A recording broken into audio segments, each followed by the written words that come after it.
شهید جانان قاتل می انقلاب شو تری اخستی آزادی مو انتقام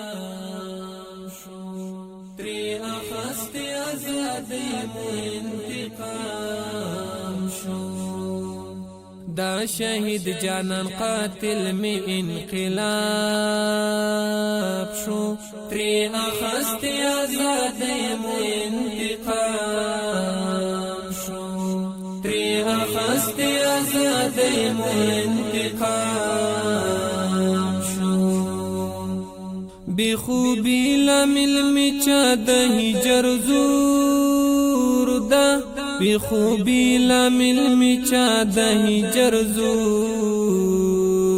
دا بی خوبی لامل می چا د هجر زور دا بی خوبی لامل می چا د هجر زور دا کبیر احمد شامل گرغام شو تری اخستی آزادی مو انتقام شو تری اخستی آزادی مو انتقام شو دا شهید جانان قاتل می انقلاب شو تری اخستی آزادی مو انتقام شو تری اخستی آزادی مو انتقام شو لها وقت می ژوندون برم تنیسی لها وقت می ژوندون برم تنیسی لها وقت می ژوندون برم تنیسی لها وقت می ژوندون برم تنیسی د ظالم غربي د ډرون چې پری گزار شو تری اخستی آزادی مو انتقام شو تری اخستی آزادی مو انتقام شو دا شهید جانان قاتل می انقلاب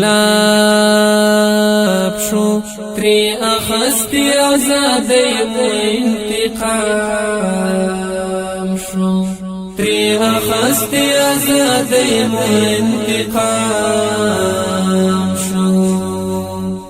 پا مثال د ګدروران افغانستان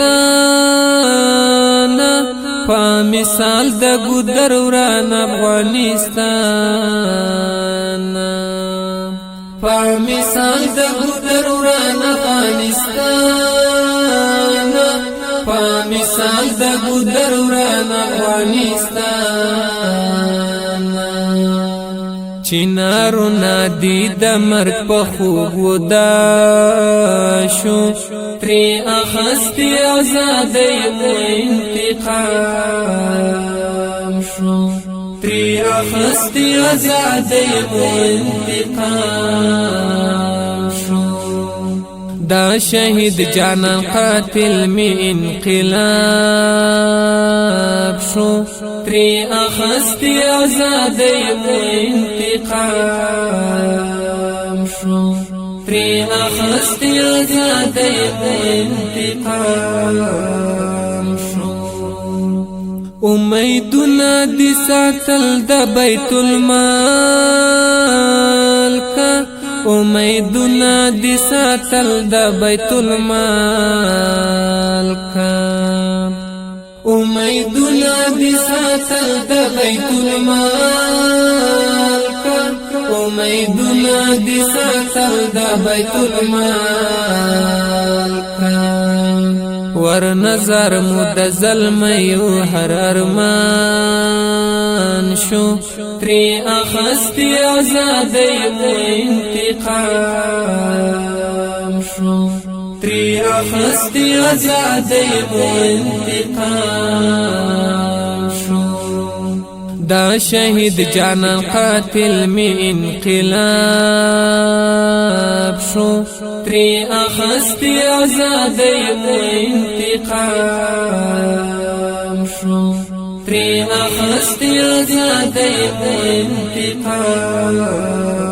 شو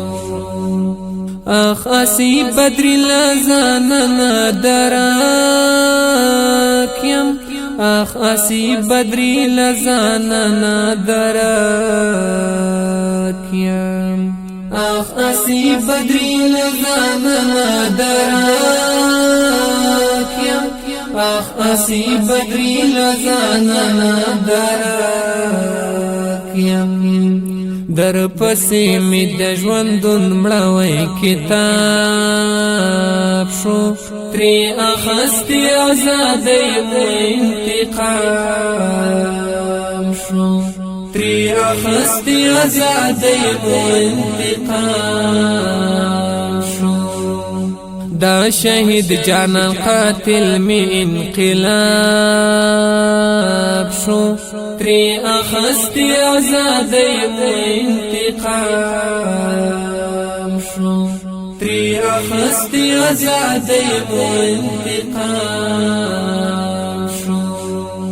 دا شهید جانان قاتل می انقلاب شو تری اخستی آزادی مو انتقام شو تری اخستی آزادی مو انتقام شو دا شهید زمزمه د افغانستان د اسلامی امارات د پکتیکا ولایت د واجخا ولسوالي د اتل قهرمان د ډلګۍ مشر مولوي احمد شاه ملنګیار خواږه یاد ته هیده د دې شهید زمزمې فرمایش کوونکي ملګري دي عبیده مذهب ادریس او شخصي فرمایش کوونکی ملګری مزمیل او په اواز د اسیب بدری والسلام.